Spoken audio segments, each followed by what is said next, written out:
The article embarrassed French authorities just hours before the coalition is expected to announce the defeat of the hardline Islamist group. A senior French officer involved in the fight against the so-called Islamic State terror group in Syria faces punishment from his own side, after launching a scathing attack on the tactics used by the US-led coalition to defeat Isil in its remaining stronghold of Hajin, a French army spokesman said yesterday. Colonel Francois-Regis Legrier, who has been in charge of directing French artillery supporting the Kurdish-led SDF in Syria since October, said the coalition's focus had been on limiting its own risks, and this greatly increased the death toll among civilians and the levels of destruction.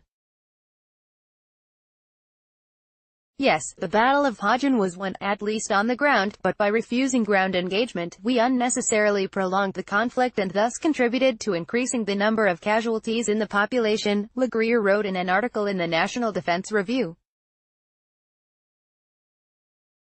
We have massively destroyed the infrastructure and given the population a disgusting image of what may be a Western-style liberation, leaving behind the seeds of an imminent resurgence of a new adversary, he said, in rare public criticism of military tactics by a serving officer. The coalition could have got rid of just 2,000 militant fighters, who lacked air support or modern technological equipment, much more quickly and effectively by sending in just 1,000 troops, he argued. This refusal raises a question: why have an army we don't dare use? He wrote. France is one of the main allies in the US-led coalition fighting the so-called Islamic State in Syria and Iraq, with its warplanes used to strike militant targets, its heavy artillery backing Kurdish-led fighters and its special forces on the ground.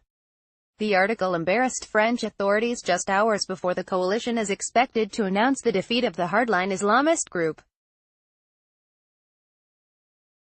A punishment is being considered, French army spokesman Patrick Steiger said in a text message. The article was removed from the review's website yesterday. Isil still controls a diminishing strip of territory along the eastern bank of the Euphrates River, and allies have expressed concern that a U.S. troop withdrawal from Syria will again destabilize the area. We have in no way won the war because we lack a realistic and lasting policy and an adequate strategy, Legrier wrote. How many Hajins will it take to understand that we are on the wrong track? Sunday Independent.